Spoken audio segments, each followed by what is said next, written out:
수다스러운 배우들의 중요하지 않은 이야기. 안녕하세요. 수배중의 마스코트 귀염둥이 아리입니다. 반갑습니다. 전경우입니다. 안녕하세요. 아이고, 오늘은 저희 둘이 시작을 하게 됐네요. 다 어디 가세요 또? 혁주 선배님은 어. 오늘 스케줄이 있으시고 어. 또 그래가지고 오늘은 저희 둘이서 그래도 제가 또 많은 그걸 차지하잖아요. 무게 중심이 없으니까 뭐 우리가 막 그쵸. 흔들리는 거 아니에요? 오늘 중심이 조금 없을 예정입니다. 어. 미리 양해 부탁드릴게요. 아니 혁주 씨는 지난번에 이게 봄이 되면 바람 나고 싶다고 그랬는데 바람 난거 나셨어요 아니야? 지금. 어. 네. 어디 가셨는지. 부럽다. 바람처럼 탁 이렇게 좀 돌아다녀야 되는데. 저도 그럴 예정이에요. 아니 그나저나 오늘은 이렇게 뭐 이게 그야말로 글루미한 날이에요. 오늘 막 맞아요. 구름이 잔뜩 끼고. 지금 밖에 비 온대요. 근데 한 며칠 동안 계속 이게 너무 건조했기 때문에 비가 좀 와줘야 되죠. 비가 와야 돼요. 그 얼마 전에 또 강원도에서 큰 산불이 나서 또 맞아요. 국가적인 재앙이 돼 버렸는데 어쨌든 그분들 빨리 좀 잘 일어나시고 또 정상적인 또 생활 찾았으면 좋겠습니다. 네. 예. 그랬으면 좋겠습니다. 그래. 그래서 어쨌든 반가운 비가 또 오는 셈이다, 그죠? 그쵸. 그 우리가 비처럼 이렇게 반가울 때가 있고 어떨 때로는 또 이게 굉장히 짜증나는 또 비가 좀 될 수도 있고 그래서 맞아요. 그때마다 좀 다른 건데 근데 아리 씨 오늘 피부가 굉장히 좋아 보여요. 오늘 화장에 어. 힘 좀 줬어요. 어. 오늘 비가 오고 또 흐리다 음, 보니까 음. 다른 걸로 기분 전환을 하고 싶더라고요. 그래서 옷도 밝은 옷을 입고 입술도 평소에 좀 연한 립을 바르지만 오늘은 좀 더 이제 색감이 있고 왜냐면은 비 오는 날에 저도 같이 흐려지면 안 될 것 같아서 어허. 제가 좀 더 밝게 변하고 싶더라고요. 날이 이렇게 흐리고 우중충할수록 더 반짝반짝 빛나게 해처럼. 그쵸. 좋다. 좀 심경의 변화가 있었던 것 같아요. 예전 같으면은 비가 오고 흐린 날에는 그냥 비가 너무 싫었어요. 빗소리 듣는 건 좋은데 비 맞으면 찝찝하고 집에만 있고 싶고 이랬는데 요새는 비 오는 날에는 그런 대로 더 밝아지려고 더 기분 좋아지려고 약간 노력하는 것도 있는 것 같아요. 많이 성숙해졌네.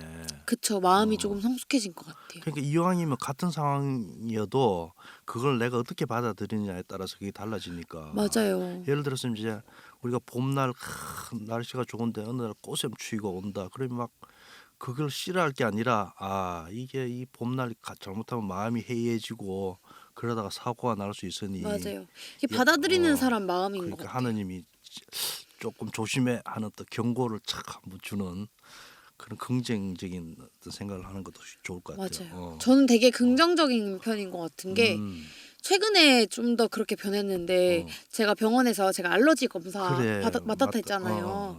그러면서 또 다른 문제가 있는지 이제 선생님이 걱정하셔서 다른 검사 부가적인 검사도 같이 했는데 다행히 걱정했던 거는 아무 문제도 없었는데 비타민 D 수치가 너무 낮은 거예요. 비타민 D 네, D 수치가. 뼈를 형성한다는 그 네, 그 칼슘이라든지 제가 알아보니까 비타민 D는 음식으로 섭취하기가 힘들대요. 뭐 섭취하려면 우유라든지 그렇지. 버터라든지 고지방 식품을 많이 먹어야 되는데 그거는 먹는 걸로는 채울 수가 없으니까 햇빛을 받거나 영양제를 섭취하는 수밖에 없는데 제가 너무 집에만 있었던 거예요.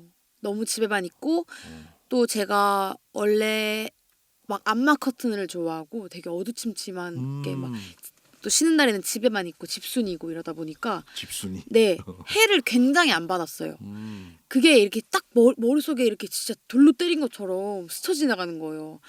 내가 그동안 그냥 귀찮고 집에 있는 게 좋아서 뒹굴거렸던 그 시간 속에서 내 건강을 해치고 있었구나 라는 생각 때문에 비타민 D 주사도 맞았지만 어쨌든 간에 해와 좀 더 친해져야겠다. 해와. 네, 그 생각을 하고 막 검색을 했어요. 테라스 카페. 왜냐면 최근에 날씨가 좋았잖아요. 햇빛도 쨍쨍한데 춥지도 않고 해서 테라스 카페, 강아지 동반 카페 막 검색하다 보니까 집에서 걸어갈 수 있는 거리에 생각보다 그런 카페가 있는 거예요. 몇 군데가. 그래서 막 저희 강아지 이름이 샤샤거든요.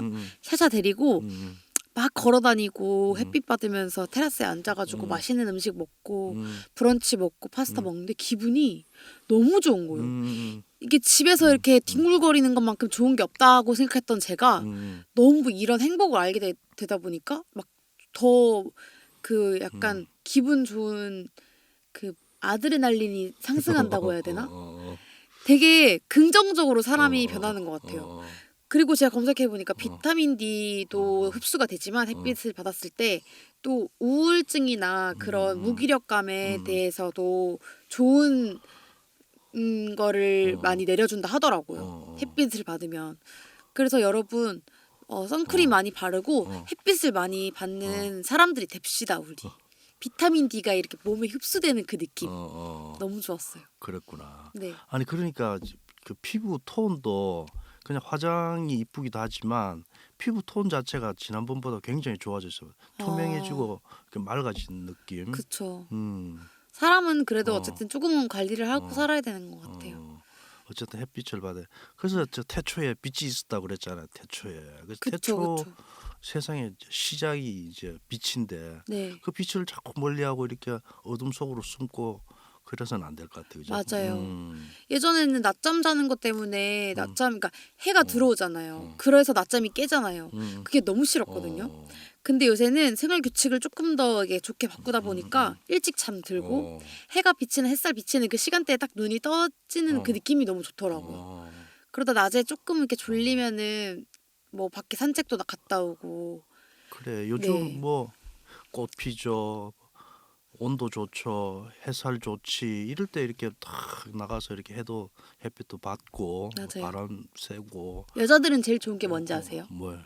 입고 싶은 옷을 입을 수 있다는 거. 아 그렇구나. 네. 추우면은 다 가려야 되잖아요. 뭐 예쁜 원피스를 입어도 코트로 가리고 목도리 하고 막 다 막 스타킹 막 신어도 춥잖아요. 바지 입어야 되고. 근데 봄이 좋은 이유가 제가 꽃 원피스를 되게 좋아하는데 이런 원피스를 마음껏 입을 수 있다는 점? 그런 계절? 그래서 봄은 진짜 행복한 계절인 것 같아요. 여름에는 너무 이제 더우니까 또 이제 화장도 무너지고 뭐 옷도 너무 얇게 입어야 되니까 한정적인데 봄은 되게 그 한정적이지 않은 그런 여러 가지 부류의 옷을 입을 수 있다 보니까 되게 긍정적으로 변하는 계절인 것 같아요. 그 의상과 신체가 이제 적절하게 이렇게 조화되고 균형을 그쵸. 맞춰서 그쵸. 그래. 그러니까 이게 해를 봐야 되는데 이 엉뚱한 사람들이 말이야 밤에 말이야 해를 보겠다고 버닝 선 가고 말이야 이러니까 좀 문제가 생기고 그런 거 아, 그 아니야. 이름이 있어? 그거 아니었나? 그걸 우리가 긍정적인 제가 영어랑 안 친해가지고 그 생각을 안 했는데. 그렇구나. 저는 근데 원래 클럽을 되게 안 좋아하는데 안 가보진 않았거든요. 뭐 친구 생일 파티라든지 또 성인이다 보니까 어쩌다 갈 일이 한 두세 번 있었어요. 근데 사람마다 개인 차이고 또 뭐 왜 클럽을 좋아해? 이렇게 물었을 때 나는 음악 듣는 게 좋아. 난 춤추는 게 좋아.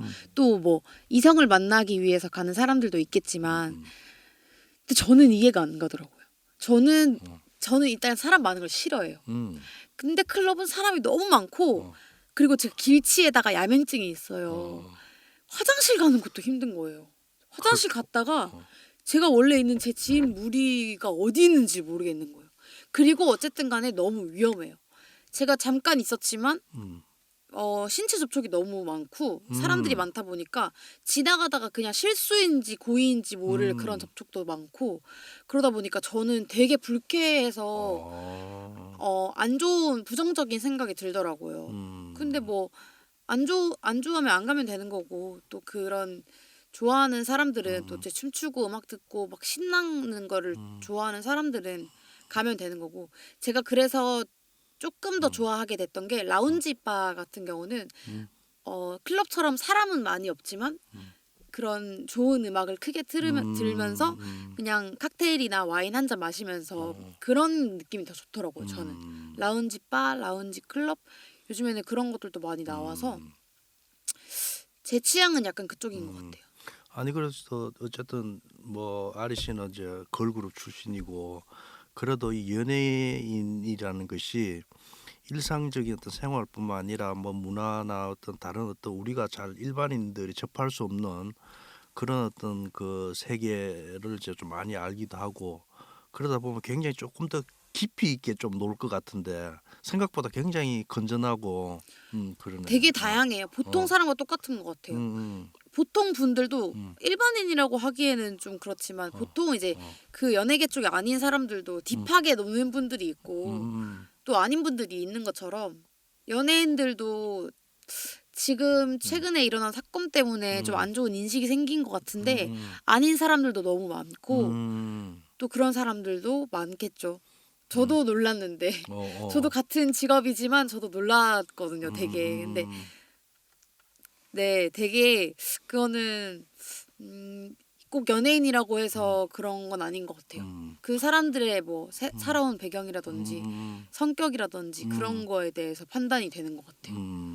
그렇지. 네. 뭐 모든 연예인들이 그런 것도 아니고 이를테면 건전하고 일반인보다 훨씬 더 이를테면 건전하고 이렇게 뭐 이렇게 좀 뭐라 그러나 상식선에서 벗어나지 않는 그런 어떤 삶을 잘 지키는 그런 좋은 분들도 많이 있어요, 그죠? 그쵸. 그렇기도 하고.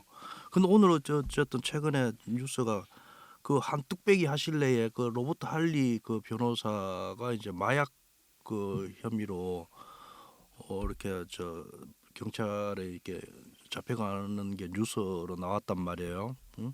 전 굉장히 그 충격적이어서 그 왜냐면 진짜요? 예. 아, 제가 너무 안 보고 살아가 정보를 그 뭐 저뿐만 아니라 대한민국 모든 상당수의 국민들이 그분에 대해서 굉장히 좋은 이미지를 갖고 있고 굉장히 친근하고 그쵸. 뭐 그분은 연예인이라기보다는 그냥 동네 아저씨 같은 뭐 그런 어떤 느낌이고 굉장히 소탈하고 그런 면에서 좋았는데 어쨌든 이 마약 사건이 굉장히 이를테면 우리가 생각한 것 이상으로 지금 막 번져나간단 말이에요. 생각보다 더 많을 거예요. 음.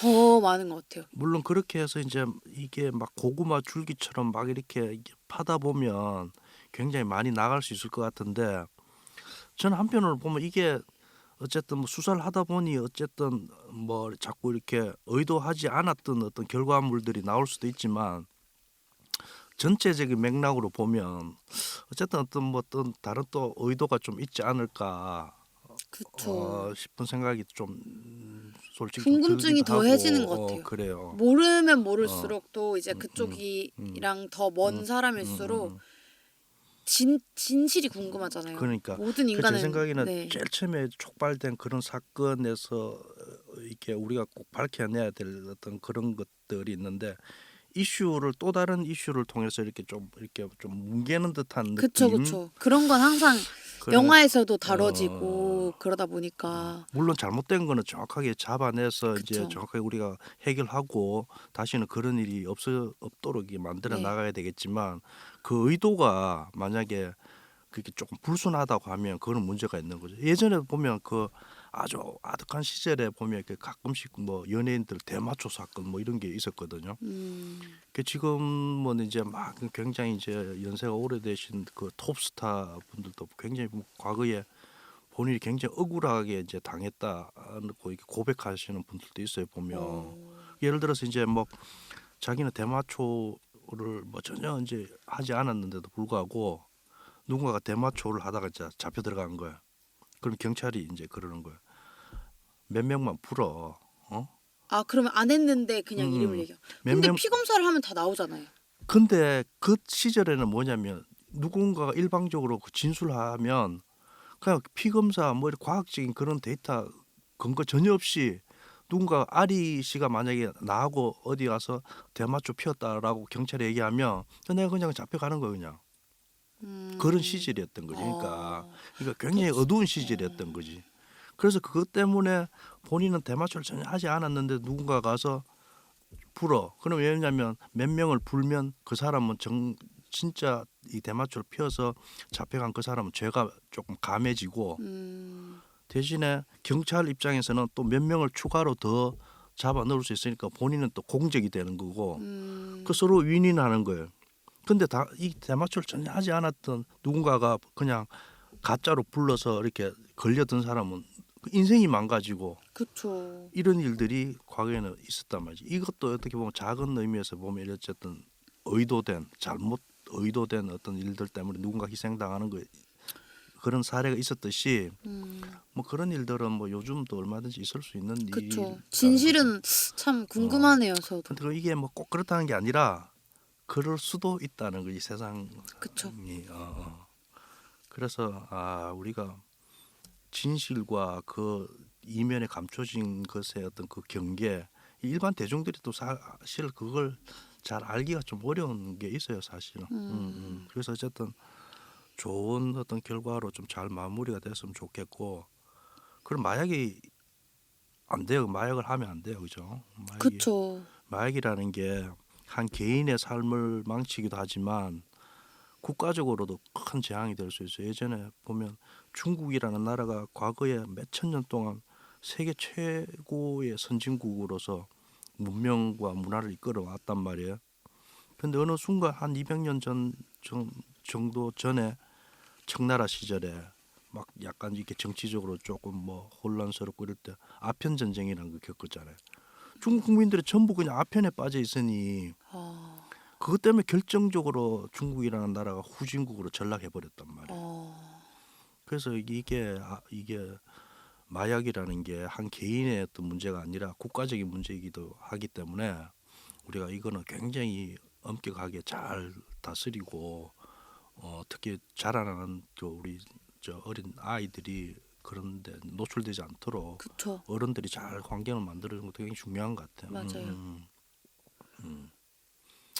어쨌든 뭐 마약 이야기는 이제 그만하고 그나저나 요즘 아리 씨가 지난번에 왜 요즘 뭐 아이돌 되고 싶어하는 친구들이 많다고 그랬잖아. 어? 많죠, 요즘에는. 많고 또 예전에는 요즘에는 아이돌이나 연예인이 되는 그 방법들이라는 게 예전에는 길거리 캐스팅이라는 게 많았단 말이죠. 80년대, 90년대, 2000년대까지만 해도. 그런데 요즘은 이제 공개 오디션이라는 시스템이 많이 좀 자리 잡았고 요즘에는 있으니까. SNS로 연락이 많이 오는데요. 그 요즘 추세 어때요? 그 연예인이 되는 어떤 방법이. 뭐 오디션이 일반적인 방법이겠지만 또 요새는 음. 유튜브 시대다 보니까 어. 요즘 초등학생들 그 장래희망 거의 90%가 유튜버래요. 이제 아이돌 유튜브 뭐 그런 크리에이티브나 연예인 그런 쪽에 관심이 너무 많다 보니까. 근데 유튜브 같은 경우는 자기가 하고 싶은 거 하면서 돈을 버는 거니까 뭐 또 그래서 또 사람 애기들한테 관심이 많은 것 같고 아이돌은 무대나 TV에서 좋은 모습, 재미있는 모습, 예쁜 모습만 보여지다 보니까 또 하고 싶어하는 친구들이 많고 노래하고 춤추는 게 행복한 일이잖아요. 원래는 원래 놀려고 하는 거잖아요. 노래하고 춤추는 게. 근데 그거를 직업으로 하게 되면은 얼마나 행복할까라는 생각 때문에 꿈을 가지는 친구들이 많은 것 같은데 이게 생각보다 너무 그런 꿈을 가진 친구들이 많다 보니까 경쟁력이 너무 엄청나고 또 그런 경쟁력과 그런 순수한 그 마음들이 많다 보니까 그걸로 이제 안 좋은 일들도 많이 생겨요. 뭐 사기를 친다든지 사기 친다고 얘기하나? 뭐라고 그렇죠. 얘기하나? 뭐 어쨌든 네. 부정한 방법으로 다른 사람이 어떤 뭐 재산이나 뭐 여러 가지들을 이렇게 편취하는 그걸 사기니까 그러니까 뭐 속이면 사기예요. 회사가 어쨌든. 어쨌든 간에 최근에도 제가 그런 연락 받았어요. 삼촌 아는 애기가 SNS에 춤추는 영상을 올렸는데 어떤 회사에서 연락이 왔대요. 오디션 보게 해줄 테니까 얼마를 주면은 이렇게 해서 영상 찍고 하는 그런 비용으로 오디션 보게 해준다 했는데 제가 어쨌든 간에 그쪽 업계다 보니까 궁금해서 물어보셨나 봐요. 그래서 그거 사기다. 가지 마라. 어쨌든 돈을 요구하면 무조건 그거는 예전부터 그거는 안 좋은 그런 게 많았거든요. 근데 아직까지 그러게 있을 줄을 몰랐어요, 저도. 돈 달라고 하면은 그게 원래 계약을 하거나 회사 들어갈 때 처음에 원래 차라리 돈을 주면 몰랐지 달라고 요구하는 경우는 거의 100% 사기이기 때문에 또 마음이 아픈 거예요. 아무것도 모르는 그러면 사람들은. 자 정리하고 하자. 자, 이 기획사가 사기인지 정말 제대로 된 정상적인 기획사인지 할 때 일반인들한테 이제 제의가 들어왔을 때 돈을 갖고 와라 그러면 그거는 거의 100% 그쵸. 사기다. 사기이거나 아니면은 제대로 그걸 갖추지 못한 회사인 거죠. 어쨌든 네. 우리가 신뢰할 수 없는 그런 데는 그쵸. 연락을 끊어버려야 되겠구나. 만약에. 그쵸. 그 마음들을 가지고 사기를 치는 거죠. 되고 싶은 그 마음 때문에 속을 수도 있는 거잖아요. 저한테 안 물어봤으면은 그 친구는 그 돈을 내고 오디션을 보고 또 꿈에 부풀었겠지. 네, 이제 그 내가 됐구나 희망까지 가져갈 수 있는 희망까지 바뀐다. 네. 그래. 그런 걸 듣고 제가 너무 속이 상하는 거예요. 지금. 전화만으로도 속이 상해서 제가 그거 사기예요. 그거 절대 가지 말라고 해주세요. 또 그러니까 그 할머니가 소녀딸이 예뻐가지고 거길 보내려고 했대요. 근데 진짜 순진한 사람들 속여가지고 그 돈 떼먹는 나쁜 사람들인 거잖아요. 진짜 마음이 아파가지고 진짜 그런 일이 없었으면 좋겠어요. 너무 비일비재하고 너무 많이 당했을 거예요. 그러니까 또 그런 사람들이 생겨나고 또 그런 사기꾼들이 생겨나고 그러는 것 같아요. 하여튼 이 사기꾼들은 엄벌에 처해야 돼요. 맞아요. 진짜. 이 사기꾼이라는 진짜 아까 아리스 얘기했듯이 무슨 돈만 뺏는 게 아니라 꿈도 뺏고 희망도 뺏고 삶 자체를 완전히 무너뜨려 버렸네. 그 우리나라는 이 사기죄에 대해서는 이렇게 처벌이 좀 약한 것 같아요. 저는 법을 잘은 모르지만 억울하게 저는 이 생각을 많이 해요. 엄격하게 그 교도소에서 이제 벌을 받잖아요. 좀 더 엄격하게 했으면 좋겠고 좀 더 무섭게 했으면 좋겠는데 또 영화 같은 거 보면은 억울하게 막 누명을 씌운 당해서 들어가고 하는 거 보면은 그 사람들 막 억울하게 그 교도소 생활을 하는 거잖아요. 또 그거 보면은 또 짜증나고 막 그냥 그런 게 되게 저는 감정이 되게 그 약간 좀 깊게 들어가게 돼서 어떻게 해야 될지 모르겠어요. 되게 엄벌에 처했으면 좋겠는데 또 막 누명 씌고 이런 건 진짜 마음이 너무 아프고 제대로 그거를 감별할 수 있는 그런 게 있었으면 좋겠어요. 사실 어렸을 때는 거짓말 탐지기가 있잖아요. 그 장난감으로 많이 사용하는. 제가 어릴 때는 거짓말 탐지기가 있는데 왜 범인을 못 잡아? 저 이 생각을 했거든요. 거짓말 탐지기 쓰면 이 사람 거짓말 하는지 안 하는지 알고 범인 잡을 수 있잖아 하고 되게 순수하게 생각하던 그런 시절이 있었는데 이게 100% 그게 그 분별 식별이라고 해야 되나? 완벽하게 할 수가 없는 걸 알고 나서 되게 좀 마음이 아팠죠. 그렇구나. 네. 아니 우리 사회가 거짓말이 너무 일상화돼 있어요. 맞아요. 그 OECD 국가 중에서 사기죄가 가장 많은 1위예요 우리나라가. 진짜요? 예, 굉장히 부끄러운 얘기지만 자살률 1위죠. 노인 빈곤율 1위, 사기죄까지도 1위예요. 그러니까 우리가 이런 것들을 좀 잘 잊고 지내는데 맞아요. 그 거짓말이라는 게 정치하는 사람들도 그렇고 또 방송 뭐 여러 가지 또 관계되는 진짜 맞아요. 쪽에도 저도 그렇고 그 우리가 이게 적어도 사회에서 이렇게 우리가 소위 말하는 사회 지도층이라는 그 사람들이 좀 정직했으면 좋겠어요. 예를 들어서 예전에 미국의 클린턴 대통령이 이제 그 스캔들이 나왔을 때 실제로 법정 가서 이렇게 그 진술을 할 때 과연 이 클린턴 대통령이 부적절한 행위를 했느냐 안 했느냐 팩트가 맞느냐 안 맞느냐 그것도 중요한데 그것보다는 이 대통령이 그 사실에 대해서 거짓말을 하느냐 안 하느냐 여기에 더 중점을 뒀단 말이에요. 그래서 지금도 보면 미국의 CNN이나 이런 방송을 보면 늘 라이브로 그 트럼프 대통령이 계속 하루에도 막 트윗 날리고 막 말을 굉장히 많이 하거든요. 그럼 그 말마다 이것이 팩트냐 아니냐 팩트 체크를 계속 하고 그래서 거짓말하는 것에 대한 거짓말을 하느냐 안 하느냐 여기에 대해서 굉장히 민감하게 반응을 해요. 근데 우리 사회는 뭐 그런 게 이렇게 이를테면 거짓말하는 것에 대해서 굉장히 좀 무감각하다고 그래야 되나? 왜냐하면 정치하는 사람들 거짓말을 너무너무 잘해요. 그쵸. 그래서 그런 면에서 보면 조금 안타깝고 그래서 그런 것들이 자꾸 보여지면서 거짓말은 좀 해도 되는구나라고 내성이 생겨버리는 거예요. 그건 안 좋은 것 저는 같아요. 좀 다른 것 같은 게 아니 그 거짓말이라는 게 그 양심의 가책이 느껴지는 거잖아요. 저는 조금 반대인 게 제가 믿는 사람한테 너무 솔직한 편이에요. 저는 진짜 너무 솔직해서 그냥 굳이 하지 않아도 될 말까지 해버리는 스타일. 왜냐면은 제가 조금이라도 이 사람한테 이거를 속이고 있다는 게 느껴지면은 거짓말쟁이가 되는 것 같고 양심의 가책이 느껴지고 그 벽이 생겨버리는 그 느낌이 들더라고요. 또 사기죄가 1이라는 말을 듣다 보니까 갑자기 생각난 건데 제가 최근에 카페에 혼자서 제가 혼자 카페 가는 일이 많다 보니까 혼자 있는데 옆 테이블에 남자분 두 분이 얘기하는 대화를 얼핏 듣게 됐어요.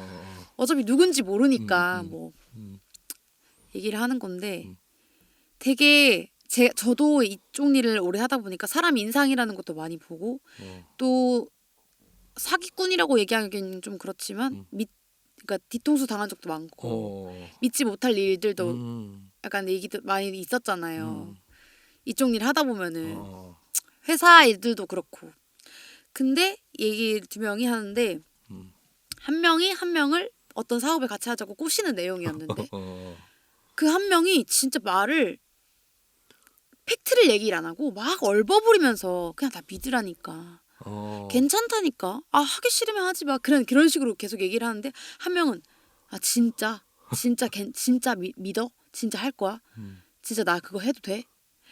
근데 누가 봐도 사기치고 있는 것처럼 보이는 거예요. 제가 봤을 때는 한 명이 이 사람을 그냥 사기가 아닐 수도 있지만 확실하지 않은 그런 결과물을 가지고 끌어들이려고 하는 것처럼 너무 보여서 저는 제가 조금이라도 오지랖이 조금 있었다면 아 저거 안 하지 마세요 막 말하고 싶었는데 계속 두 분이 같이 있다 보니까 또 무섭잖아요. 여자 혼자 있고 남자분 막 나이가 좀 있으신 분들 두 분 얘기하는데 되게 영화 보는 것 같고 재밌더라고요. 그냥 그래서 저거 사업을 같이 하게 되는 건가? 그리고 그 사업도 약간 불법적인 것 같은 느낌이 드는 거예요. 왜냐면 사업명을 절대 얘기하지 않아요. 절대 얘기하지 않고 그 물건을 되게 저는 좀 무서웠던 게 어쨌든 간에 그 물건을 우리는 어디서 구하는지도 알고 어디서 팔아야 되는지도 알잖아. 우리는 그걸 할 수 있잖아. 이렇게만 얘기하시는 거예요. 그건 마약 아니에요 그거? 제가 그래서 머릿속에 많은 얘기 들었어요. 뭐 요즘 불법적으로 행해지는 마약이라든지 성매매라든지 되게 그쪽인가? 막 그래서 되게 한 사람 막 고민하고 막 그 두 개가 그러니까 저의 착각일 수도 있죠. 저 혼자 착각하는 걸 수도 있는데 되게 보면서 많은 생각이 들었어요. 막 사기, 불법 그런 사업 막 되게 막 그런 인간적인 심리라든지 그런 걸 막 엿들으면서 엿들으면 안 되는데 그런 얘기를 들으니까 좀 듣게 되더라고요. 그런 게 비일비재 그러니까 저가 카페에 혼자 있을 때도 그런 얘기가 들리는데 얼마나 많겠어요. 그러다가 또 당하고 빚이 쌓이고 아니 이 사회에 나가면 상당수의 어쨌든 그 사기꾼들이 있다는 걸 우리가 항상 명심해야 돼요. 맞아요. 물론 좋은 사람들도 많지만 맞아요. 그렇지 못한 사람이 많고 사기를 당하는 사람 중에 이제 특징이 뭐냐면 그 상황에서 자기를 객관적으로 보지를 못해요. 좋은 것만 보고 싶은 거예요. 좋은 결과. 그래서 상대가 이러이러한 좋은 결과가 있을 것이다. 그러니까 그 과정은 다 생략해버리고 맞아요. 그 결과에만 그게 심리적인 게 꽂히는 있구나. 거예요. 그러니까 이걸 중간에 체크를 해야 될 것들을 체크를 안 하고 싶은 거야. 왜냐하면 이미 결과가 좋은 결과에 내 마음이 꽂혀 있기 때문에 이 과정을 체크를 하다 보면 좋은 결과에 대한 기대가 무너지잖아요. 이거 눈 감아 버리는 거예요. 이걸 일종의 선택적 인지라 그러는데 좋은 것만 보고 싶은 거예요. 그래서 그런 상황이 올수록 냉정하게 내가 뭘 체크를 하고 이 결과가 과연 내가 원하는 만큼의 좋은 결과가 나올지에 대한 그 확신을 갖기 전에 반드시 체크를 해야 되는 그렇죠. 그런 마음가짐. 그리고 세상에 공짜 없어요. 맞아요. 대부분 이제 일확천금, 그게 대박 난다. 뭐 이런 소리에 이제 현혹된단 말이에요. 그래서 저는 이제 우리끼리 그런 소리 좀 안 했으면 좋겠어요. 야 대박이다. 대박 나세요. 부자 돼서 이런 소리 안 했으면 좋겠어요. 왜냐하면 대박 노리다가 대박 생각하다가 저 사기 당한단 말이에요. 그래서 대박 말고 열심히 한 만큼 결과가 있었으면 좋겠습니다. 그런 마음으로 살았으면 좋겠어요. 그쵸. 어쨌든 열심히 살아야 되는 거네요. 그러니까 연예인들도 마찬가지. 그쪽에도 아리 씨도 이제 그쪽에 일을 많이 해봤으니까 그래서 뭐 지난번에도 그런 얘기를 한번 하긴 했지만 그래도 다시 한번 이를테면 그 꿈마저 빼앗기는 그런 일이 없도록 맞아요. 하도록 저 조심하는 어떤 마음가짐 그런 걸 좀 경각심을 가질 수 있도록 연예인이 되고 싶어하는 후배들에게 한 말씀. 제가 뭐 얘기할 수 있는 위치가 되진 않지만 그 마음이 정말 목표가 있고 뚜렷하다면 진짜 열심히 하는 게 우선인 것 같아요. 그리고 열심히 해도 안 되는 경우가 있어요. 근데 좌절하지 않았으면 좋겠어요. 사람은 누가 언제 어떻게 되는지 모르기 때문에 여기서 안 돼도 저기서 잘 될 수도 있고 또 여기서 잘 됐지만 또 하나의 실수로 어떻게 될지 모르기 때문에 그냥 그 꿈이 있다면 항상 최선을 다하고 그 자리에 올라가서도 그걸 망각하면 안 되는 것 같아요. 내가 이 자리에 올 수 있게 됐던 그런 과정이라든지 그런 마음가짐을 항상 유지하고 있었으면 좋겠어요. 그래야 저도 계속 아름답게 빛날 수 있으니까요. 좋습니다.